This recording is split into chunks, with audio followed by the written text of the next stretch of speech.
In this Hey, my name is Vishrut. I am a faculty in a government polytechnic Ambala city. ठीक है, तो today we will discuss in introduction to fuel supply system for a CI engine. Means क्या है कि CI engine के अंदर किस तरह से या कोई भी फ्यूल जो सप्लाई सिस्टम है वो किस तरह से काम करता है. ठीक है, अगर मैं बात करूँ CI सिस्टम की, CI मीन्स होता है हमारा कंप्रेशन इग्निशन सिस्टम. ठीक है, जैसे मान लो कोई भी इंजन है, दो टाइप से होता है, CI या फिर SI. अब CI मीन्स क्या है, हमारा जो डीजल इंजन है. ठीक है, किसी भी डीजल इंजन के अंदर हम जो फ्यूल डालते हैं, ठीक है, जब फ्यूल की सप्लाई करते हैं तो वो हाई प्रेशर के ऊपर सप्लाई की जाती है और वो हमारी कुछ जो उसका कुछ पार्सली पोर्शन होता है हमारा कंप्रेशन स्ट्रोक में और कुछ उसका जो पोर्शन होता है हमारा पावर स्ट्रोक के अंदर. ठीक है, अगर मैं जैसे आपको ये फिगर शो रखा है, ठीक है, इसके अंदर ये सिलेंडर है, सिलेंडर के अंदर हमारा जो पिस्टन की अरेंजमेंट है.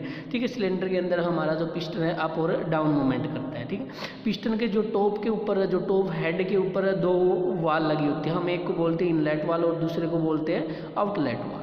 इनके बीच में जो एक आपको कंपोनेंट सा दिखाई दे रहा है, ये हमारा एक टाइप से नोजल है. ठीक है, जो स्प्रे का काम करता है. किसी भी इंजन के अंदर जो फ्यूल की सप्लाई इसी से होती है. ठीक है, तो during this suction stroke the air is taken in and during compression stroke it is compress to high pressure and high temperature. Temperature means 550 degree से लेके हमारा 800 डिग्री सेल्सियस तक रहेगा. वो अकॉर्डिंग टू रहेगा कंप्रेशन रेशियो. अब compression ratio जो CI engine के अंदर होता है वो 14 से 22 तक हम यूज करते हैं. कंप्रेशन मीन्स जो सक्शन स्ट्रोक के अंदर हमारी जो एयर एंटर करी थी इनलेट के बाद, मतलब इनलेट के थ्रू. ठीक है, उस एयर को हम कंप्रेस करते हैं किसमें, कंप्रेशन स्ट्रोक के अंदर. कंप्रेशन स्ट्रोक मीन्स जो हमारा पिस्टन है वो TDC की तरफ जाता है, कहाँ से, BDC से. ठीक है, जो कंप्रेस्ड एयर होती है जो है जो मोर देन जो 14 बार प्रेशर, वो 14 बार से ऊपर का जो उसका प्रेशर बना रहेगा. ठीक है, जो पिस्टन हमारा BDC मीन्स जो बॉटम डेड सेंटर से टॉप डेड सेंटर पे जाता है, तो उस टाइम हमारी दोनों वाल क्लोज रहती है. हमारी इनलेट वाल भी बंद रहेगी और हमारी आउटलेट मीन्स जो एग्जॉस्ट वाल है वो भी बंद रहेगी. तो एयर को हम कंप्रेस करेंगे तो उसका सीधा जो इफेक्ट पड़ेगा प्रेशर के ऊपर, उसका प्रेशर बढ़ता जाएगा. ठीक है, जो the high temperature of air at the end of stroke is sufficient to ignite the fuel. Means जब हम किसी भी एयर को कंप्रेस कर रहे हैं सिलेंडर के अंदर, तो ऑब्वियसली है सीधा जो उसका प्रेशर तो बढ़ेगा ही, प्रेशर के साथ साथ उसका टेम्परेचर भी बढ़ेगा. जैसे ही हमारा जो कंप्रेशन स्ट्रोक खत्म होने को होता है तो उसका वो जो टेम्परेचर है वो हाई बन जाता है. ठीक है, अब उस हाई टेम्परेचर के ऊपर अगर मैं कोई भी फ्यूल को इंजेक्ट कर रहा हूँ, ठीक है, तो वहाँ जो आग लगने के चांसेस होते हैं, मीन्स कंबशन जो स्टार्ट हो सकता है.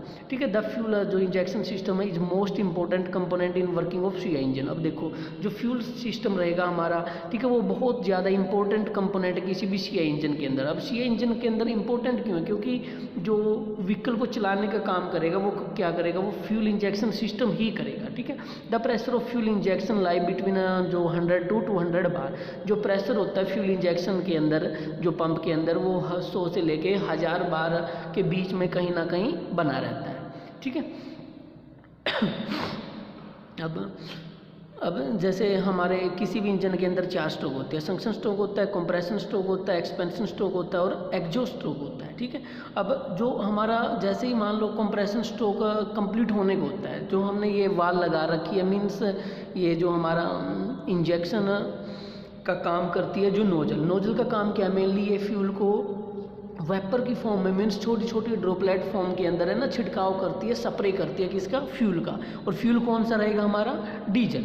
ठीक है, अब the pressure of fuel injection lie between 100 to 200 bar. During the process of injection fuel is जो broken into very fine droplet. ठीक है, दैट ड्रॉपलेट जो वेपराइज टेकन जो heat and compressed air and start burning. Means अब जैसे हमने अभी पढ़ा था कि जो हमारी नोजल है वो किसका काम करेगी, वो छोटी छोटी ड्रॉपलेट बनाएगी फ्यूल को, और जो फ्यूल की छोटी छोटी ड्रॉपलेट बनेगी उसको स्प्रे की फॉर्म में किसके अंदर फेंक देगी, किसी भी सिलेंडर के अंदर फेंक देगी, सिलेंडर का जो कंबशन चैम्बर है वहाँ पे. ठीक है, अब जो वो छोटी छोटी जो ड्रॉपलेट है वेपराइज होएगी. ठीक है, वहाँ पे क्या है, हीट है.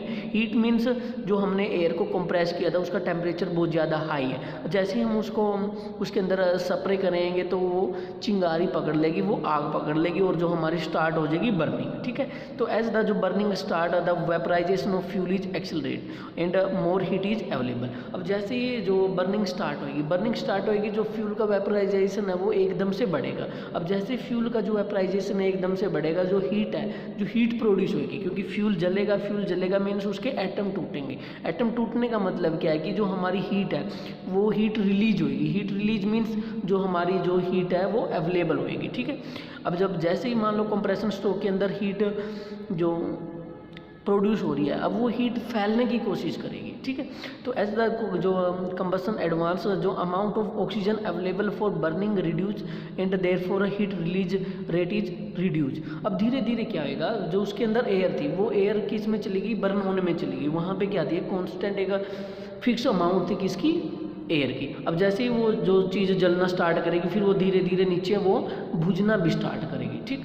अब अगर मैं बात करूँ मेन कंपोनेंट की, the main component of fuel जो supply for CI engine are, ठीक है। जो मेन जो फंक्शन क्या है, the main function of fuel supply of CI engine are, इसके जो मेनली जो फंक्शन है, ठीक है। First is to supply the correct quantity of fuel to be injected as per the load of engine and जो increase in speed for automobile engine. Means क्या है कि एक प्रॉपर मीन्स करेक्ट क्वांटिटी के अंदर और क्वालिटी के अंदर फ्यूल को सप्लाई करता है किसी भी इंजन के अंदर, कंबसन चैम्बर के अंदर, ठीक है। वो डिपेंड करेगा एज पर load of engine and increase in speed of automobile engine की जो हमारे व्हीकल के ऊपर कितना लोड पड़ा हुआ है, और या फिर दूसरा जो हमें ऑटोमोबाइल जो हमारा इंजन है उसको हमने जो स्पीड देनी है वो कहाँ तक की स्पीड देनी है। मान लो जो 60 किलोमीटर पर हावर पे चलाना है, 100 किलोमीटर पर हावर पे चलाना है, ठीक है, उस पर डिपेंड करेगी जो क्वांटिटी ऑफ फ्यूल की। And second is the rate of injection of fuel should be controlled such that it result into जो desired heat release rate during the combustion process. Means जो रेट ऑफ जो injection होगी fuel should be control. अब ये नहीं है कि हम जो सिलेंडर के अंदर जो फ्यूल डाल रहे हैं वो कंटिन्यू डाल रहे हैं, हमें उसको भी क्या करना है, कंट्रोल करना है, रेगुलेट करना है, ठीक है। तो फ्यूल जो सिस्टम है वो भी क्या करता है, जो फ्यूल की सप्लाई को सिलेंडर के अंदर कंट्रोल करता है और मीन्स रेगुलेट करता है, ठीक है। इसका रिजल्ट क्या है कि जो हमें डिजायर्ड हीट चाहिए थी उतनी ही हम हीट को रिलीज करेंगे कंबसन चैम्बर के अंदर, ठीक है। अब वो कितनी हीट रिलीज करनी है वो डिपेंड किस पे करता था, हमारा लोड पे और एक्सेलरेशन पे, ठीक है। Next is to supply the fuel within a जो प्रिस्क्राइबली जो डिफाइंड पीरियड ऑफ साइकिल। तीसरा क्या है कि जो अब मान लो 4 स्ट्रोक थे हमारे पास, सक्शन, कंप्रेशन, एक्सपेंशन और एग्जॉस्ट। अब ये तो है नहीं कि हम चारों के चारों स्ट्रोक के अंदर हम जो व्हीकल को या फिर इंजन के कंबसन चैम्बर के अंदर हम फ्यूल की सप्लाई करेंगे। वो क्या करेंगे, पीरियोडिक टाइम के अंदर या एक पीरियोडिक सर्कल जो साइकिल के अंदर ही जो फ्यूल को सप्लाई करेंगे किसके अंदर, कंबसन चैम्बर के अंदर। तो ये काम भी कौन करेगा, हमारा फ्यूल सिस्टम काम करेगा, ठीक है। Next is to atomise the fuel into very fine droplet. जो हमारा फोर्थ फंक्शन है वो क्या है कि जो फ्यूल है फ्यूल को एटोमाइज करेंगे छोटे छोटे पार्टिकल्स में, और ये काम कौन करेगा, नोजल के अंदर। मीन्स नोजल क्या है, नोजल एक ऐसा कंपोनेंट है जो वेलोसिटी को इंक्रीज करता है और प्रेशर को भी इंक्रीज करता है। And next is to ensure the uniform distribution of fuel throughout the combustion chamber, ठीक है। और जो फ्यूल सप्लाई सिस्टम का जो नेक्स्ट फंक्शन है वो क्या है कि ये जो डिस्ट्रीब्यूशन कर रहा है फ्यूल को वो एक यूनिफॉर्म रेट में करेगा, कि मैंने वो पूरे के पूरे कंबसन चैम्बर में ना फैला के इसको फ्यूल को फेंकेगा, ये नहीं है कि एक जगह पे इकट्ठा फेंक देगा, ठीक है। अब वो डिस्ट्रीब्यूट कर रहा है यूनिफॉर्मली, तो उससे क्या होएगा कि जो एयर के साथ है जो मिक्सचर होएगा वो अच्छी फॉर्म में होएगा, ठीक है। Next is to ensure uniform distribution of जो metered fuel into each cylinder जो फिर मल्टी सिलेंडर इंजन। अगर मैं बात करूँ, मान लो हमारा कोई भी व्हीकल है वो एक सिलेंडर से ज़्यादा है, मान लो 2 सिलेंडर है, 3 सिलेंडर है, 4 सिलेंडर है, तो फ्यूल सप्लाई सिस्टम क्या करेगा, हर किसी के अंदर यूनिफॉर्मली डिस्ट्रीब्यूट करेगा फ्यूल को। And next is the injection of fuel start and stop sharply. अब नेक्स्ट क्या है, अब जैसे फ्यूल की सप्लाई को एकदम से वो ऑन करेगा, एकदम से ऑफ करेगा। जैसे हमें फ्यूल की रिक्वायरमेंट है तो उसको ये नहीं है कि वो कंटिन्यू धीरे धीरे उसकी अमाउंट बढ़ेगी, एकदम से उसके अंदर जो फ्यूल को रिलीज कर देगा, एकदम से उसकी सप्लाई को रोक देगा। तो आज के चैप्टर में बस इतना ही। Thank you very much.